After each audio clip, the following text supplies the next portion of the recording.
welcome back. I've been thinking, life is a great reflection. If you want to learn anything about life, just look at life. The answer's all around you. Everything's reflected in everything.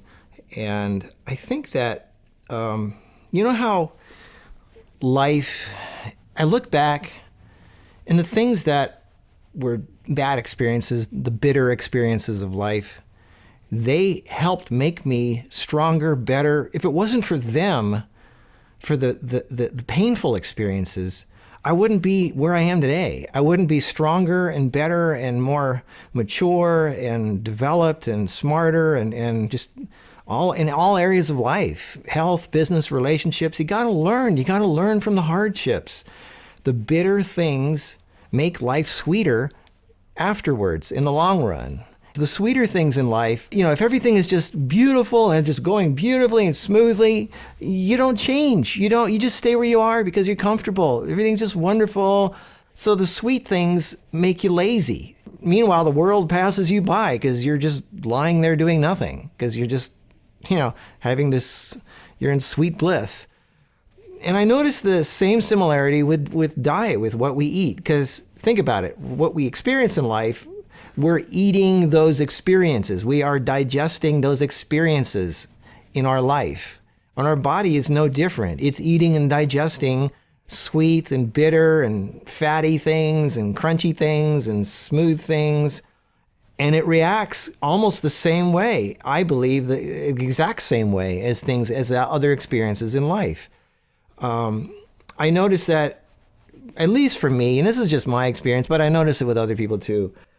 People who eat a lot of sugar, and I know the sugar people hate me for bringing this up because they're so defensive about it. But that's how I was. I used to be the biggest sugar freak in the world. Back when I was in my 20s, I used to put like 6 or 10 packs of sugar in my iced tea. I used to brag. I put jam on my eggs at the cafeteria when I was in art school. Like honey and jam and sugar, anything that was sweet, I would just pile it on. And I started having all these health problems. I didn't make the connection or anything. But one thing that I did notice about myself was I was very moody. I could get irritated. I could just get I feel sorry for the people I'm sorry for the people in my life, my relationships, the girls in my life at that time, because I was not a fun person to be with. I'd be really high in energy and then I'd be really low and I could snap their head off just because I was just in a crabby mood. And I didn't understand. Like when you have a sugar high, everything is just wonderful. You're like this, and then you crash. You get a sugar crash like a half hour later. And then if anybody bothers you or talks to you during that sugar crash, you're like, rah, rah, rah, rah. You're just not a fun person to be with. Avoid them. It's like the male version of PMS, and that's hypoglycemia. That's a hypoglycemic reaction. And after I started. I cleaned 30 years later, it took me 30 years to figure it out. And I started doing more greens.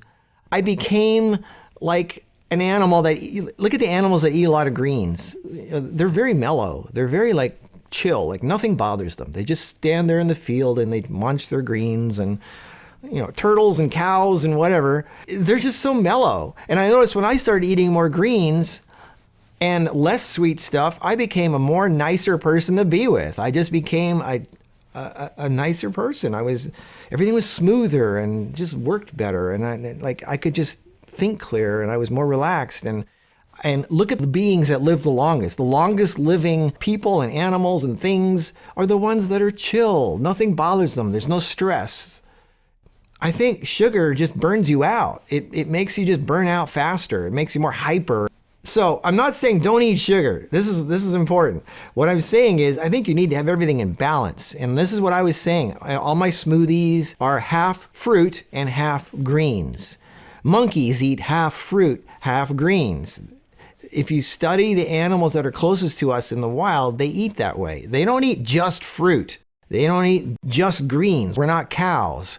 But monkeys, apes that are the closest to us on the evolutionary chain, they do eat half fruit, half greens. And don't get into me about, they eat ants and bugs and every now and then they eat each other. I mean, come on. I mean, we're talking about most of the time. What do they do on a normal day? And that's what I'm talking about here is I believe that there needs to be a balance. And I find that's what works the best.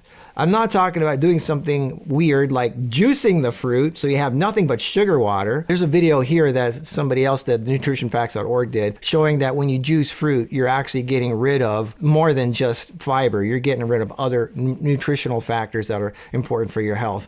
So what I do is I throw everything in a blender. So you still have the fiber and all that other, everything's still there. You just break it up more. You're just helping the digestive process. You get more out of it that way. Most people don't chew their food enough. They chew 3 times and they swallow.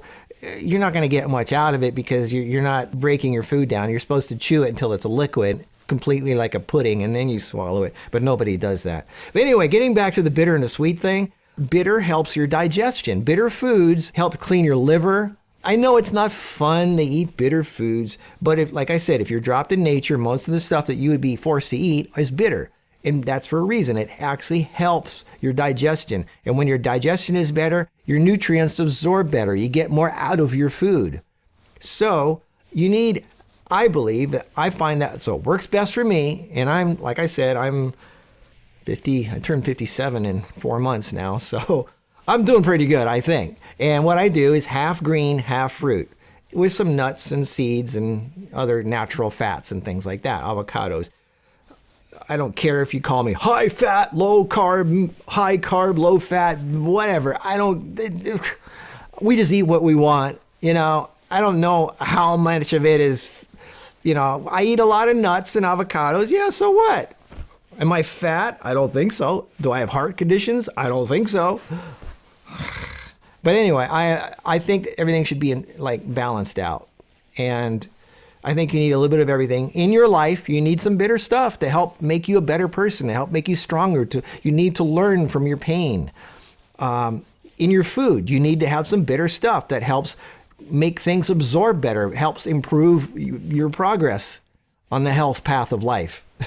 So you need balance. And I'm just saying, stop just picking the sweet stuff in life, because that makes you lazy. It makes you crabby to be with. And, it's funny because most of the militant people in the vegan world are the fruitarians. They're the ones that are the most aggressive. They're ones that defend the most. Like, if you even say even the slightest thing about the sugar, they attack you. They're like, rah, rah, oh yeah, well, yeah, fruitarian's the way to go. You attack a green person and saying green sucks. They're like, whatever, okay. People that eat greens, nothing bothers them. They're okay. I mean, you can say the worst thing you want about they don't fight back. They're just like, whatever. They just laugh at you. They're like, okay. So I think, you need a little bit of energy from the fruit, but you need some chill also from the greens. Everything has its positive things that help you. So get a little bit of everything. Don't just do one thing. All right, I'll see you in the next one. Okay, bye. So which one am I, bitter or sweet? What kind of question is that? Bitter's better for you. Well, you need some sweet in your life. I guess so.